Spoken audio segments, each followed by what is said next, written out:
Olá, boa noite, bom fim de tarde.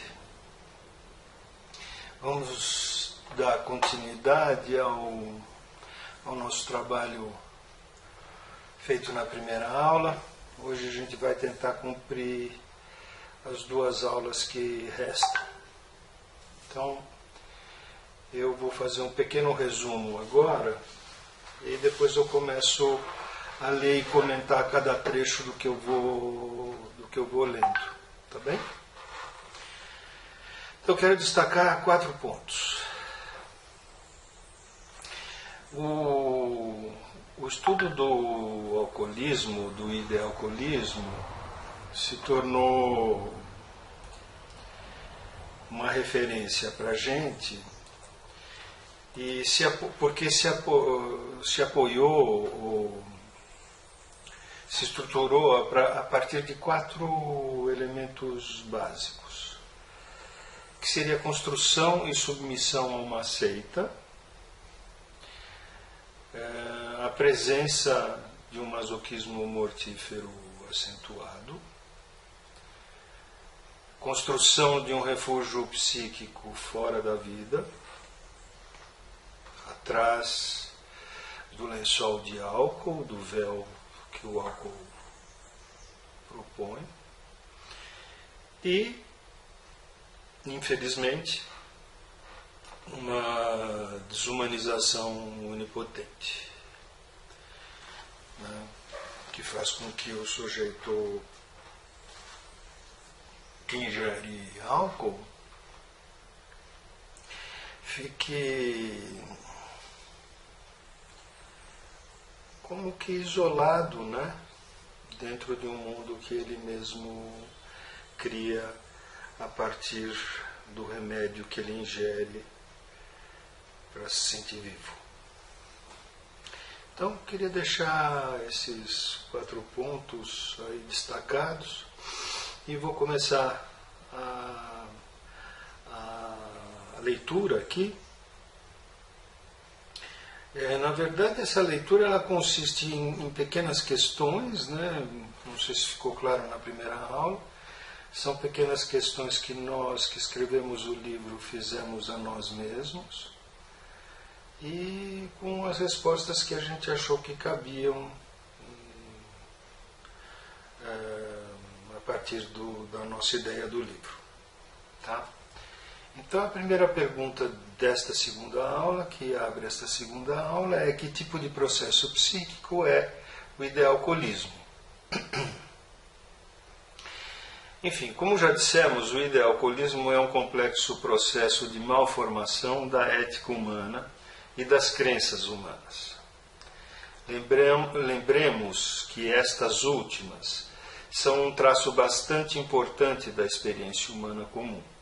As crenças, certo? Esse processo de deformação, infelizmente, coloca o crer e a crença em um universo que a gente poderia chamar de psicótico. Porém, como temos necessidade de manter relações sacralizadas com o mundo, acabamos dando em um beco sem saída quando isso se refere à degradação psíquica do alcoólatra. Porque aqui, neste caso, o que acaba acontecendo é que o movimento de sacralização cristaliza-se como um sintoma e não como um processo de humanização comum. Bom, se tiverem questões, me mandem o dia que ouvirem esse vídeo, mas enfim, posso supor que a cada parágrafo que eu leio devem surgir questões, né? Mas eu vou seguir lendo. O homem que bebe até esquecer-se de si coloca a vida, a própria e a do outro, em um campo onde violência corresponde ao mau uso das emoções humanas. Estas, por sua vez, apontam para um tipo de construção de si mesmo, que resulta em uma perturbação grave no caráter. E resultam também na incapacidade para produzir conhecimento do mundo para produzir conhecimento do mundo, quanto autoconhecimento. Esse defeito, este erro na construção de um saber sobre si e sobre o mundo, este desvio, este mau uso do psíquico, é trazido à tona pela utilização da negação da realidade psíquica. E pela criação de um sistema defensivo que evita os processos de simbolização. Por quê? Porque toda simbolização tem a ver com processos de luto e os processos de pensamento transformando todo pensamento em ação sem pensamento. O sujeito que bebe não pensa. Ele não tem essa capacidade de compor a partir das diferentes percepções que ele tem do mundo psíquico e real, social também. Ele não tem condições de compor um painel que esclareça o lugar que ele ocupa na vida e no mundo. Então, por isso que eu digo, porque toda simbolização tem a ver com os processos de luto, e ele falha nisso, e os processos de pensamento, que também dependem da capacidade de você pensar num objeto que não está ali. Os processos de pensamento têm a ver com a capacidade que eu tenho de pensar na ausência do objeto. Não pensar no objeto ausente, mas com pensar sem necessidade do objeto estar. E essa simbolização, porque toda simbolização tem a ver com os processos de luto e os processos de pensamento, transformando todo o pensamento em ação sem pensamento. Ou seja, tudo aquilo que deveria vir para o campo do pensamento vai direto para a mão e para o copo. Aproveitar e tomar um café. Um golinho do café. Então, o que se entende, é que isto resulta na construção de um universo baseado em um tipo de orientação pedagógica que usa adestramento e obediência, castigo versus maus comportamentos, mas que ao mesmo tempo despreza o sujeito e usa para isso o investimento de altas somas de ódio dirigidas contra si mesmo, como se o punir fosse parte da educação cruel do sujeito que bebe. Então o sujeito no alcoolismo se torna o médico de si mesmo e o educador de si mesmo, sendo o aluno que não aprende e o professor que sempre castiga,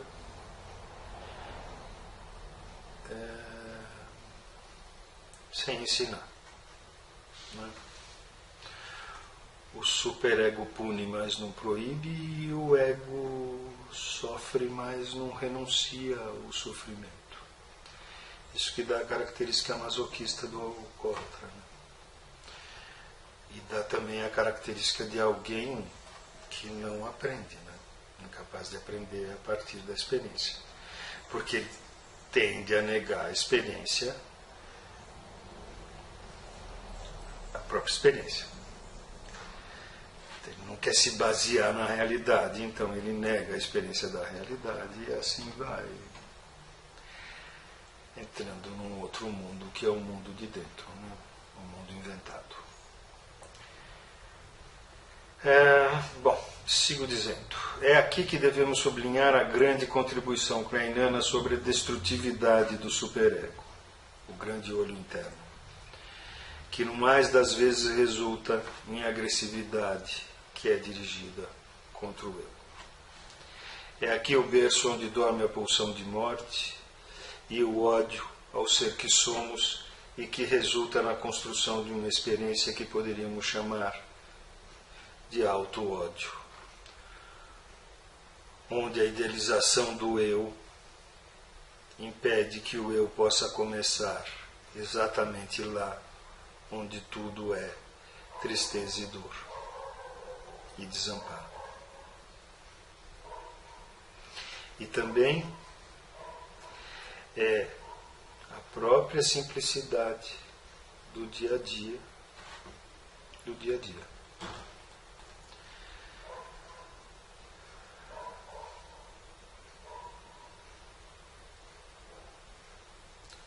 Quer dizer, essa tristeza e essa dor são tristeza e dor cotidiana, né? Não tem como se livrar de tristeza e dor cotidiana. Mesmo que eu introduza um elemento químico na minha experiência emocional para que eu evite contato com a minha experiência de dor e tristeza cotidiana, a dor e a tristeza cotidiana estarão ali. Mas, enfim, o sujeito acha que bebendo resolve, né?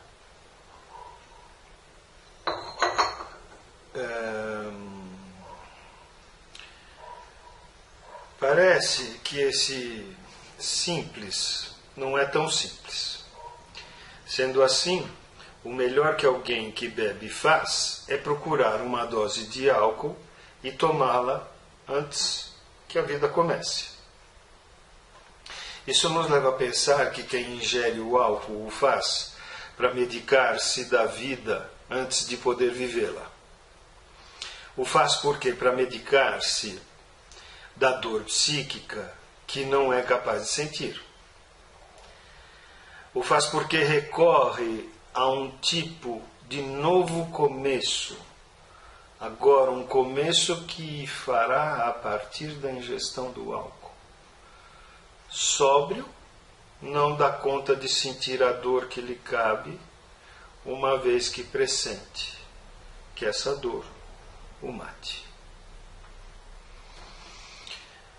É nessa medicação autoprescrita que o ingeridor compulsivo busca um lenitivo para o transtorno que vive nas relações objetais e nas relações com o mundo e com os outros.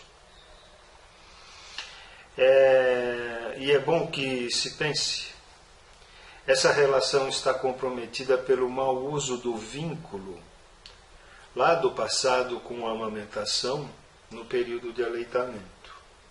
Ou seja, o alcoólatra trata da amamentação como se fosse um período de submissão ao seio alimentador e não um período de desejo e agradecimento por ele, pelo seio, e de conhecimento do mundo através dele.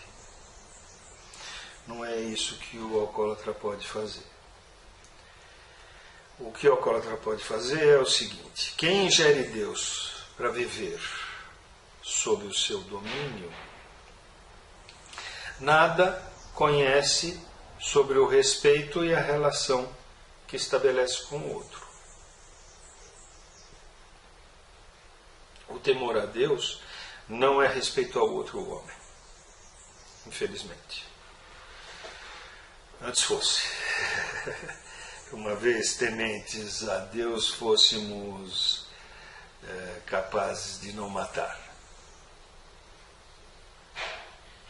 Mas como não somos... Enfim, como para nós matar é uma condição de sobreviver, né?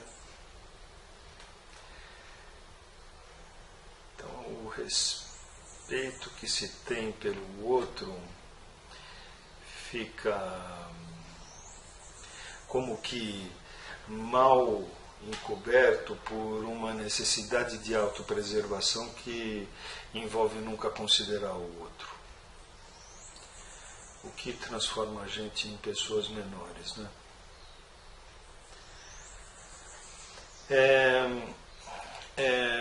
Como ele se medica, né? com o álcool que ingere, né? É nessa medicação autoprescrita que o ingeridor compulsivo busca um lenitivo para o transtorno que vive nas relações objetais, nas relações com o mundo e com os outros. E é bom que se pense, essa relação está comprometida pelo mau uso do vínculo com a amamentação no período de aleitamento. Já li isso daí, enfim. Vou seguir aqui. Ou seja, o alcoólatra trata da amamentação como se fosse um período de submissão ao seio. Eu tenho que engolir esse cara que tem a vida, né? E não, oba, que bom que tem alguém que cuida de mim, né? De submissão ao seio alimentador e não um período de desejo e agradecimento por ele e de conhecimento do mundo através dele. Quem ingere Deus para viver sob o seu domínio, nada conhece a respeito da relação que estabelece com o outro. Cultiva o desconhecido de si mesmo, cultiva o mau uso de noções que evocam as experiências de fraternidade, de amizade, não conhece a dimensão nem a valia do ser próximo. Tanto quanto faz mau uso da autoobservação e do autoconhecimento. Na mente do paciente que bebe em demasia, tudo se transforma em juízo moral e incerteza moral. A única coisa que faz é não querer contato com o conhecimento e a realidade. Depois de ingerir Deus, o alcoólatra sabe de tudo. Que seria equivalente a dizer que é burro, né? Porque a onipotência deixa um sujeito medianamente inteligente e deixa um sujeito burro, né? Você nota que no sintoma do alcoolismo tem uma certa estupidez, né? Tem uma certa incapacidade de usar programas sofisticados para digerir experiências emocionais que o cara pega e usa o álcool como digestor da experiência, né? Meu avô que dizia, vamos tomar um digestivo, Belo. Enfim, sei lá, né? Era o vovô e ele não se embriagava, né? Tomava uma dose e estava tudo bem. Talvez isso fosse um digestivo, mas não é o caso do alcoólatra, né? Enfim, depois de ingerir Deus, o alcoólatra sabe de tudo. Não tem imperfeições nem falha. Ele é o objeto ideal, ele é o ego ideal, desculpa, não é o objeto, é o ego ideal do ego. Não? Ou seja, está psicótico. Não tem imperfeição nem falha e se permite fazer um tipo de jogo erótico mal resolvido com a divindade que o governa. Entregando-se a ela por submissão, esperando a premiação por isso, porém recebendo em agradecimento do Deus apenas mais crueldade e exigências. O alcoólatra vai se tornando um fantoche do álcool, né? E como a nossa leitura do alcoolismo, né, por isso que chamamos ele de idealcoolismo, né, a nossa leitura não é psiquiátrica, né? Nem tem interesse em saber se a limitação alcoólica ela deriva de uma limitação orgânica, que há pessoas que conseguem metabolizar o álcool, outras não. Nós estamos mais preocupados em entender se um sujeito consegue metabolizar o próprio ridículo sem álcool. Né? Acho que a metabolização do ridículo o alcoólatra não percebeu que não acontece no caso dele e ele se torna ridículo, se torna uma pessoa, deixa eu limpar meu óculos aqui, se torna uma pessoa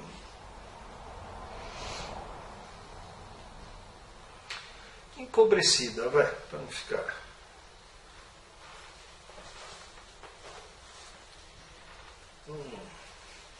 Não sei. Deixa eu seguir aqui. Acho que faço melhor lendo aqui. Então, o Deus ao qual ele entrega a vida é um Deus que nunca reconhece que ele foi de bom tamanho, né? Nunca está na medida correta nunca oferece ao Deus aquilo que o Deus quer, né? Uma pena.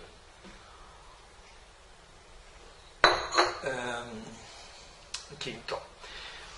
Isso, né, esse jeito de se relacionar com a deidade interna, né, de ser o ego ideal do ego,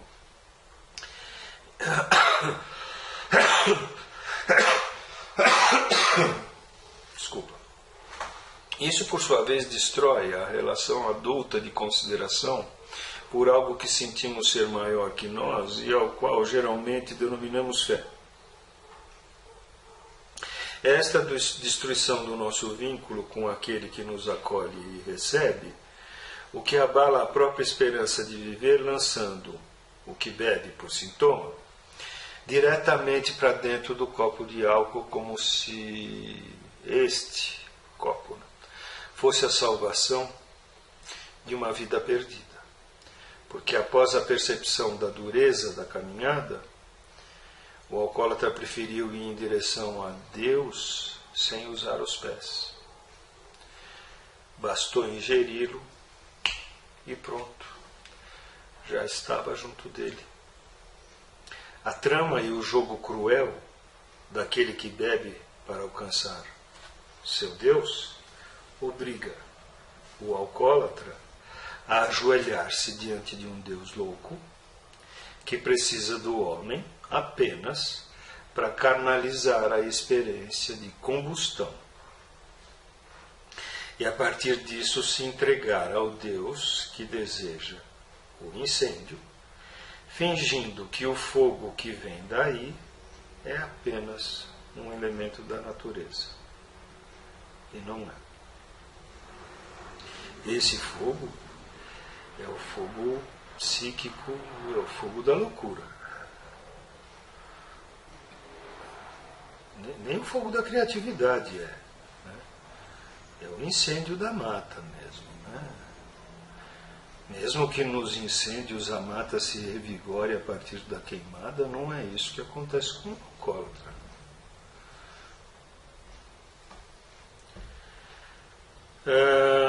A trama e o jogo cruel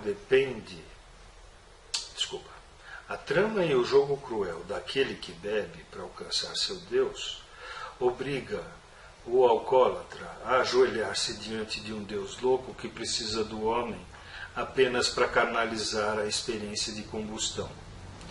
E a partir disso se entregar ao Deus que deseja o incêndio, fingindo que o fogo que vem daí é apenas um elemento da natureza.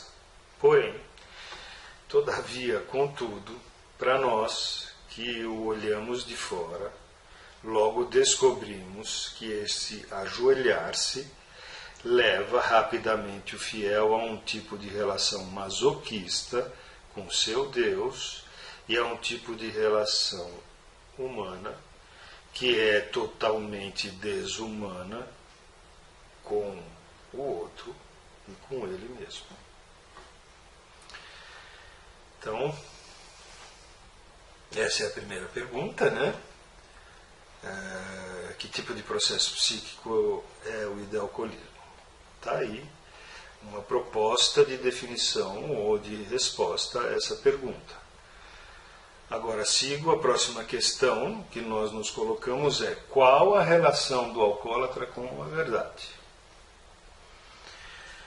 A necessidade de mentir e de iludir-se, de equivocar-se, é outra característica acentuada nos alcoólatras.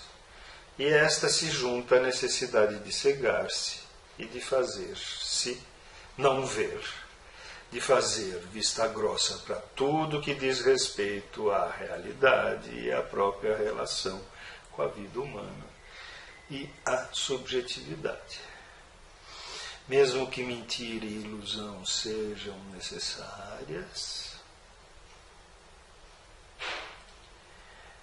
na vida de qualquer um, para montar o nosso painel de sonhos e de esperança. No caso do alcoólatra não é isso que está sendo feito. Ilusão e mentira são coberturas que falseiam as falhas que o bebedor pesado, as falhas psíquicas que ele prefere não ter e recobri-las com álcool. Né? Então,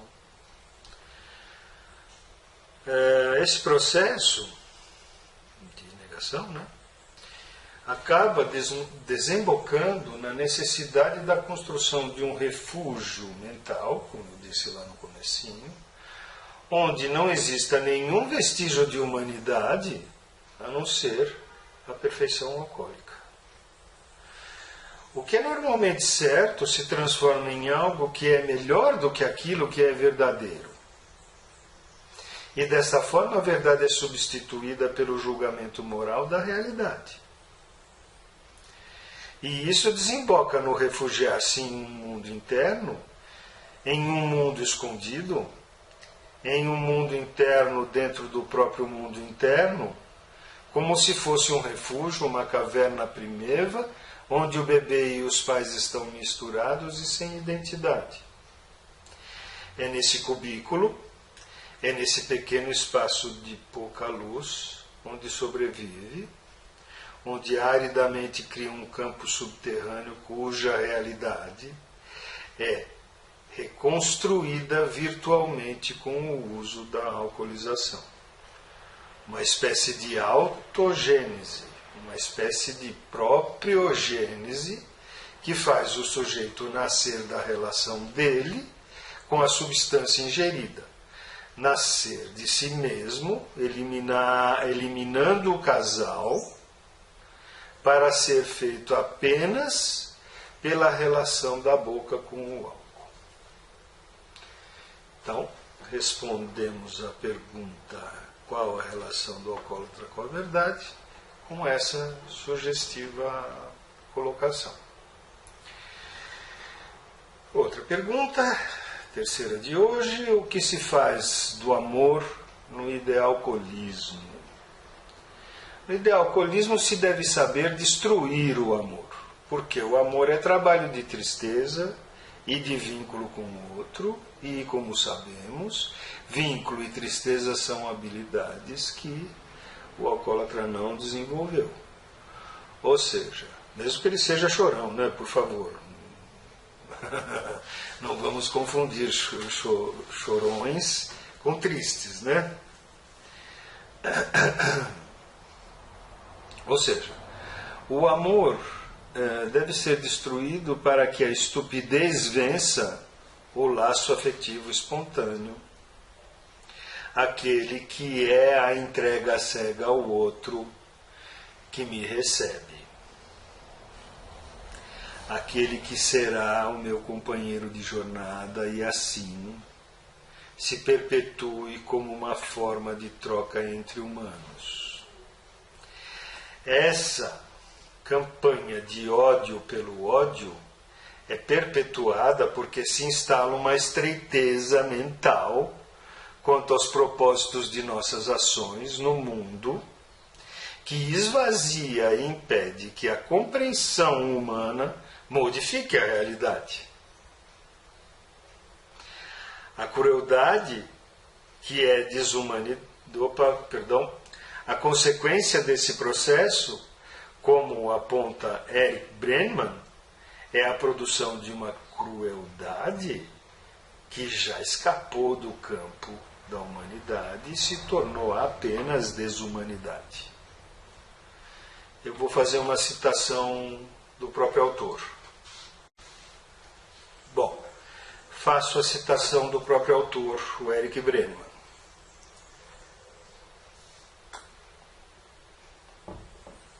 No desenvolvimento normal, o amor modifica a crueldade, tomando em consideração que os primeiros movimentos do bebê estariam mais perto da violência do que da amorosidade, né? O amor é uma coisa que se constrói, o ódio é uma coisa que vem pronto. Mas não vou me estender aqui. Então, no desenvolvimento normal, o amor modifica a crueldade. A fim de perpetuar a crueldade, devem ser tomadas medidas que impeçam que o amor humano opere. Sustento que, a fim de manter a prática da crueldade, uma singular estreiteza mental quanto aos propósitos é posta em operação.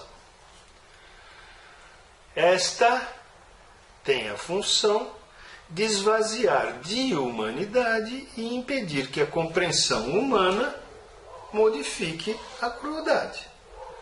A consequência desse processo é a produção de uma crueldade que é desumana. Então, é isso que o alcoólatra faz do amor. Ele faz de tal forma que ele estraga a experiência amorosa, porque ele não pode admitir que que ele tem necessidade do outro para ser amado. Não, ele simplifica a coisa, basta ele tomar álcool, ele está em amor por si. Um momentinho que tocaram aqui, eu vou parar um minuto. Bem, deixa eu trocar aqui o óculos.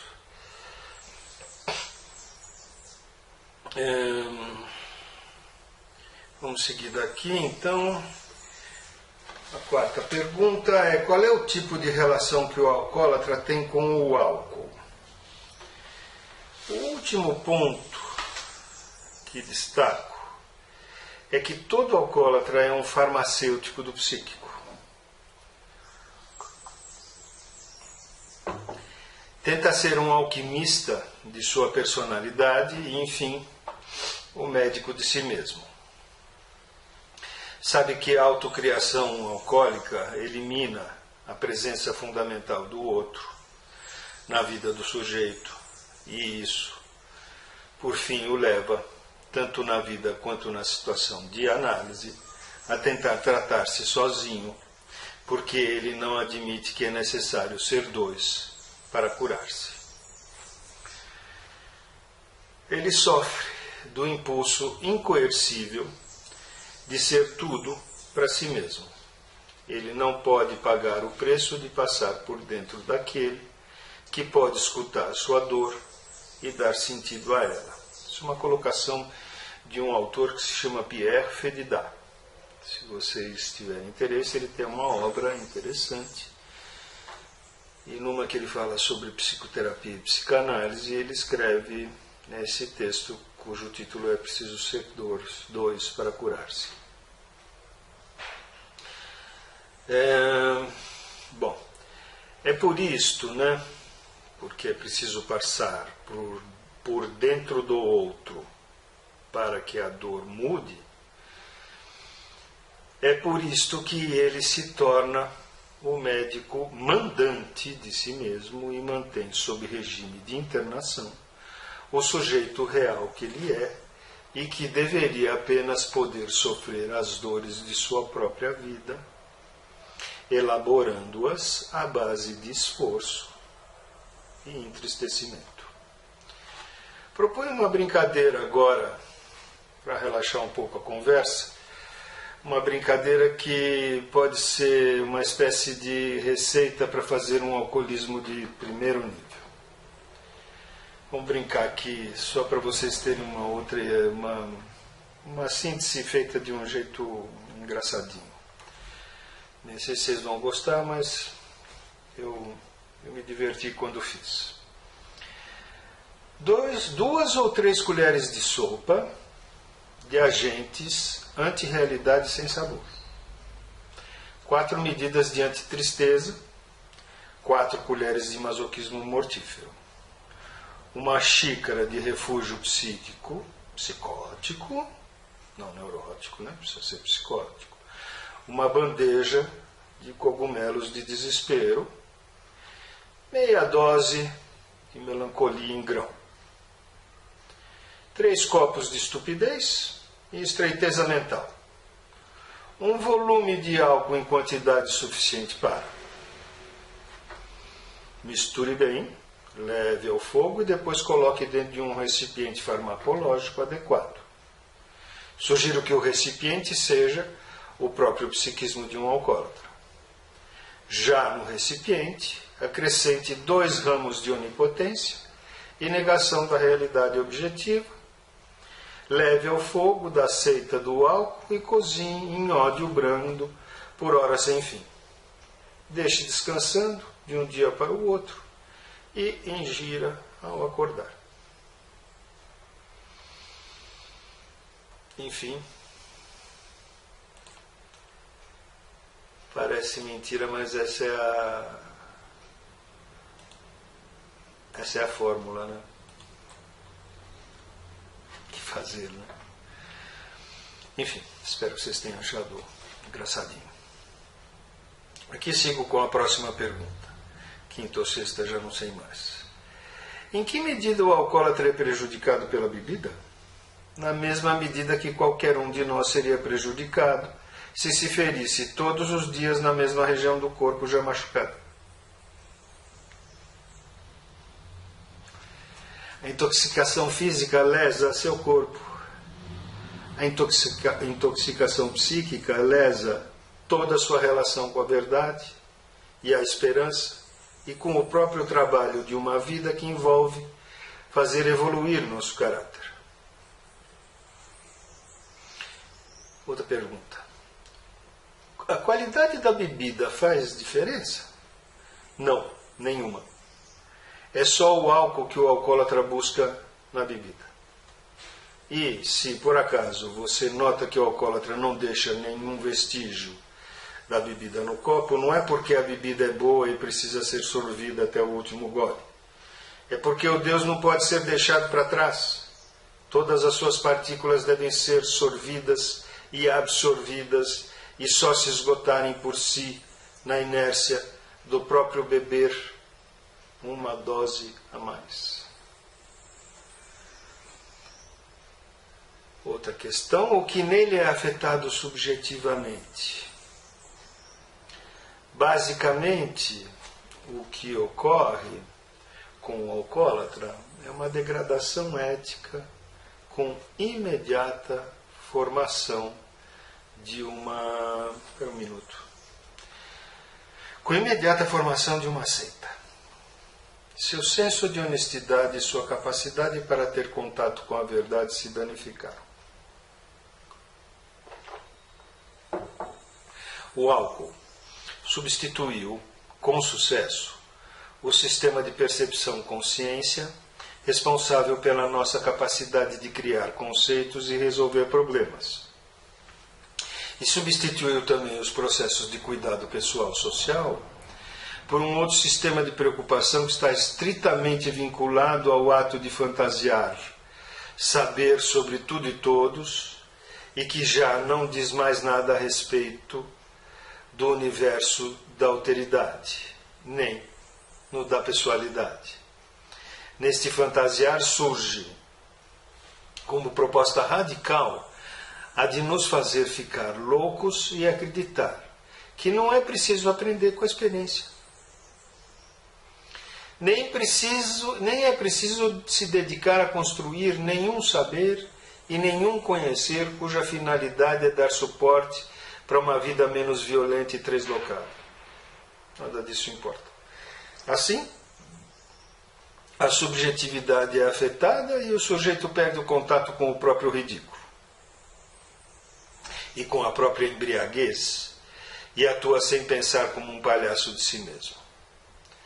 Aqui, quando atingimos esse ponto, não é mais possível que sejamos criativos, nem parceiros, para construir um universo humano menos assustador e irresponsável. Aqui, nesse exato momento, cria-se a desumanidade e a relação de amor se perde para o estado de calamidade completa. Se houver ainda alguma chance de recuperação, esta encontra-se no desenvolvimento da capacidade para entristecer. Sem a tristeza, acabam as chances de ser capaz de tornar-se uma pessoa real e de responsabilizar-se por tudo o que faz. Então é assim que o álcool afeta subjetivamente o alcoólatra.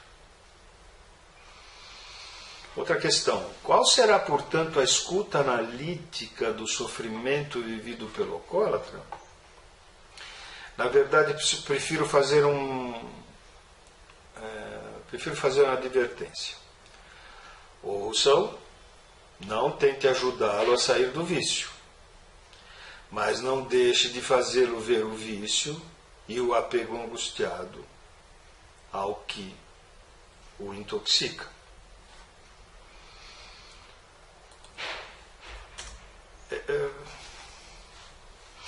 De modo simples, gente, a gente não está trabalhando com um problema nervoso que necessita do álcool para completar o circuito neuronal. Não é isso, gente. A gente está trabalhando com a drogadição, com a necessidade de ingerir químicas que alterem a percepção. Álcool e qualquer outra coisa do mesmo naipe não faz diferença. Tudo a lesma lerda. Não tem a menor diferença, né? Estamos tratando com toxicômanos, com pessoas que estão viciadas. E eu não tenho a visão de que o vício não é algo que você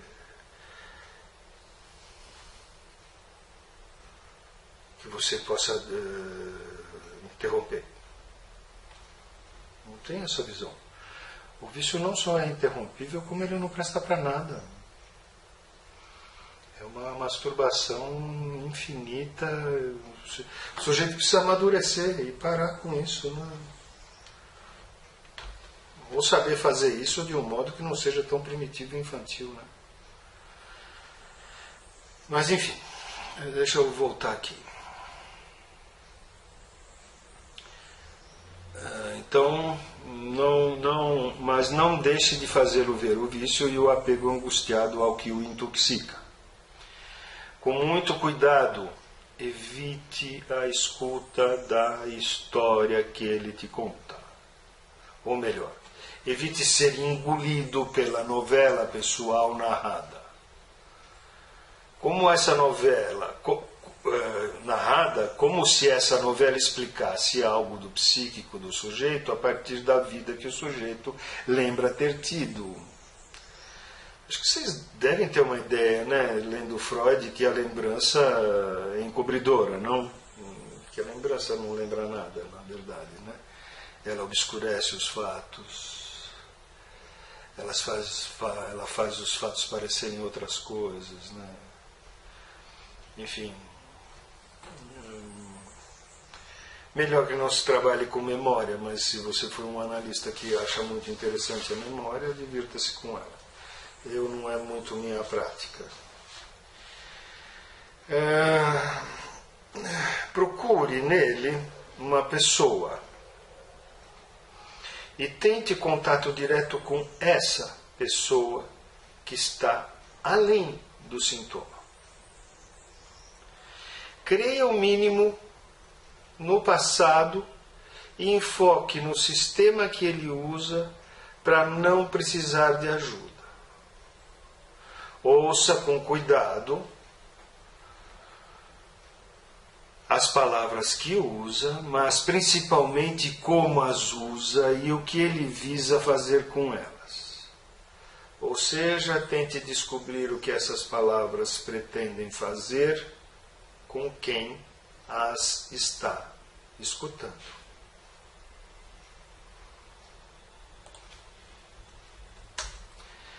Digo isso porque, ao falar, o alcoólatra é capaz de produzir uma turbulência de tal ordem que pouquíssimas pessoas são capazes de lidar com ela sem partir para a ação.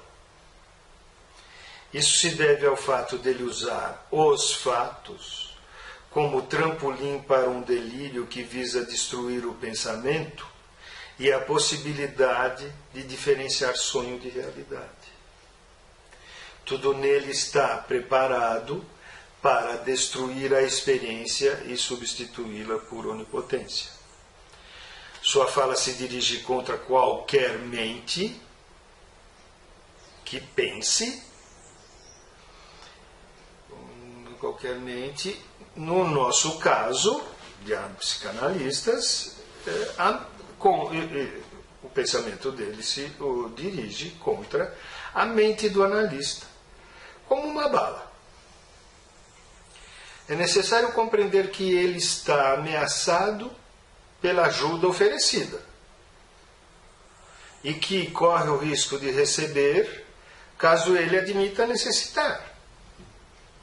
Porém, não pode crer em nada que o faça girar para fora de si, ficando sensível à dor do outro. O narcisismo e a necessidade de não ver saída o obriga a um retorno constante para o seu próprio eu e sobre o próprio drama, repetindo suas alcoolizações e as punições ligadas a elas, seguidas pelos mesmos discursos enrijecidos que explicam a ele que ele mesmo julga ser seu problema.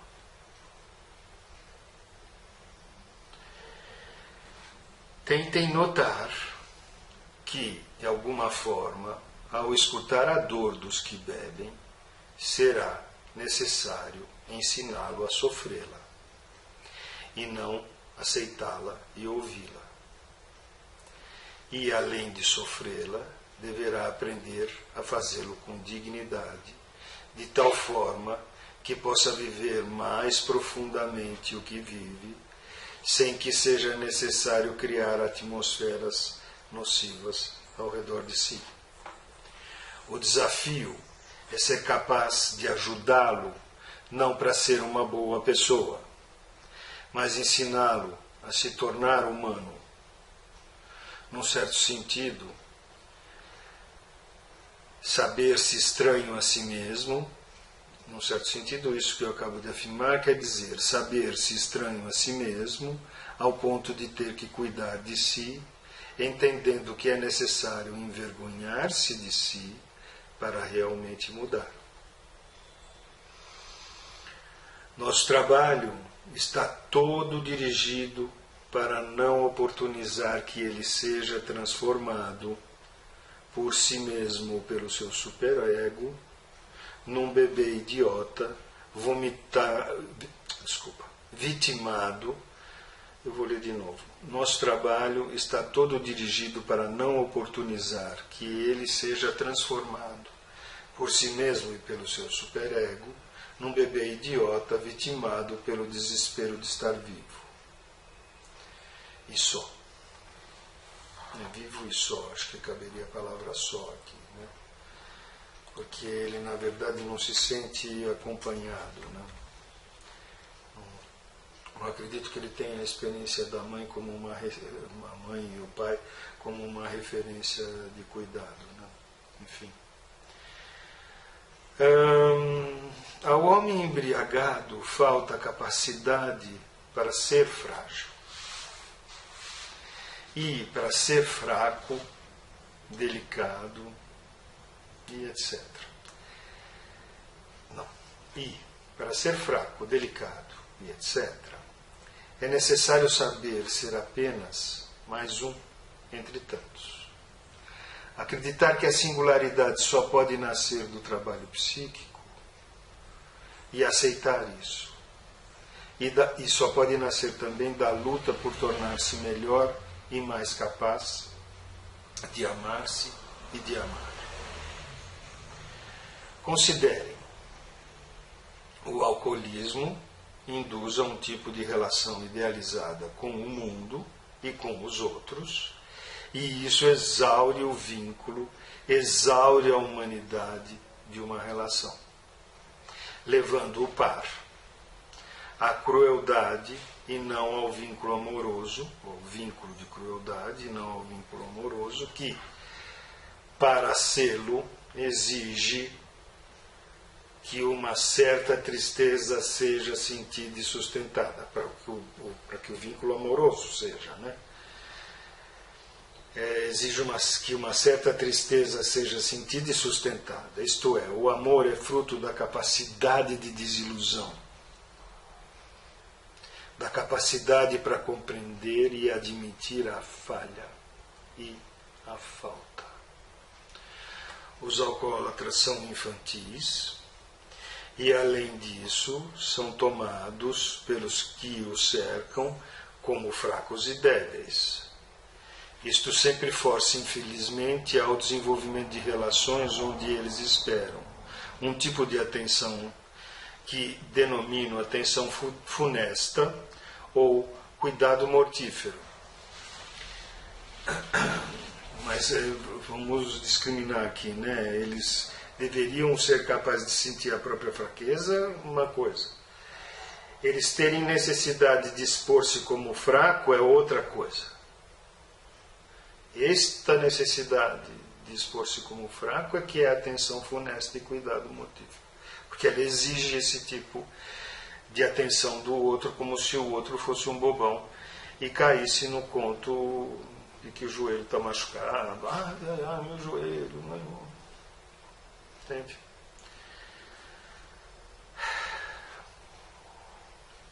Cuidado com esse cuidado mortífero. Será necessário fazê-los aprender a se envergonhar, e a se entristecer, e a se desapegar do seu ego infantilizado, e, se for possível, ajudá-lo a se desocupar da atenção contínua, dada a sua própria morte e a sua fragilidade humana, permitindo então que o sentimento de viver seja reaprendido em todo o seu desconforto, mas de tal forma que isso não se torne algo que deva ser superado pelo uso da intoxicação.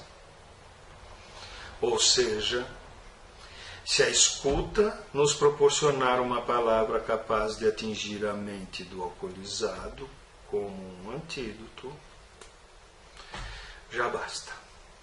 Na verdade, o que se espera é que esta palavra possa criar um efeito de transformação do peso psicótico, da culpa, em delicadeza de uma graça triste. Ou seja, ensinar alguém a transformar dor em beleza e usar o trabalho psíquico como um tipo de digestão e não como um processo de dar forma ao insuportável dessa vida sem embriagar-se. Talvez a brincadeira e o luto, já que a brincadeira é o sinal da presença do luto, que associado à personificação e à teatralidade permite um caminho de elaboração comum a todos nós. Enfim, talvez a brincadeira e o luto possam nos auxiliar a compreender como se lida conosco mesmo e com a vida, sem que se faça uma degradação imbecilizante de si, e por isso, e com isso se evite que a alcoolização seja algo necessário. Vida interna intensa, loucura de manifestação silenciosa, o fogo agora fica dentro e não sobe mais pelos cabelos até o céu. Porém, para que possamos levar a vida dentro de um certo espírito lúdico, teremos que desenvolver alguma capacidade para a brincadeira, para o brincar, que é tão necessária para uma conquista emocional específica, que é a base de toda a simbolização. e ao mesmo tempo uma tarefa muito complexa que exige o desenvolvimento da capacidade de ter ilusão, mas usá-la de modo a não nos auto-iludir com fantasias onipotentes. E isso exige que se desenvolva um aparelho que seja capaz de sofrer a dor, não só de senti-la. Deixa eu dar uma olhada quanto falta aqui, só um minuto. Ah, tá. Então já vamos acabar. Então, não só de senti-la, certo? Então o cara tem que sofrer a dor e não só sentir a dor, né? Sofrer é psíquico, né? Na verdade, a dor é uma coisa física, tal, pá. Agora, a dor psíquica é uma experiência, é diferente. É dor emocional. Precisa de símbolo. Aguenta aí que eu vou ler aqui, que acho que vai ficar mais claro do que se eu ficar explicando. Ou seja, desenvolver a capacidade de perceber e simbolizar a dor, sem atuá-la, impedindo ao mesmo tempo a interrupção dos processos de pensamento, é uma condição. Somente dessa forma poderíamos passar do registro do sentir para o do sofrer e ser capaz de se responsabilizar por aquilo que desenha a nossa singularidade. Este é o passo fundamental. É evolutivo e auxilia muito no tratamento. Notem, faço questão aqui de diferenciar o sentir do sofrer. No sofrer, o psiquismo está inteiro participante e a dor nele é representada em toda a sua face emocional e psicológica. No sentir, o circuito neuronal informa sobre o estímulo irritativo que atinge o órgão perceptivo. E é nessa diferenciação que reside a escolha fundamental, se vamos ficar somente no prazer que a dor nos causa, ou se vamos fazer algo vivo com a dor que nos habita e fazer com que o masoquismo, que seria apenas um prazer na dor, possa ser guardião da vida e não uma busca repetitiva por gozo sem sujeito. Assim, será o suporte emocional do sofrimento para sentir o sofrimento, para sofrer o sofrimento, o que fará forte o homem que deve. Trata-se então de sermos intensamente incentivados a desenvolver uma capacidade de sofrer o sofrimento que pode se derivar de um masoquismo que não seja mortífero, mas sim de um masoquismo que seja guardião da vida. Ou seja, ter algum prazer na dor e ser capaz de sofrê-la nos permite compreender a arte e toda a beleza contida no mundo, que só pode ser percebido como belo se vier acompanhado da dose necessária de dor ou da dose de uma dor que é necessária para a vida.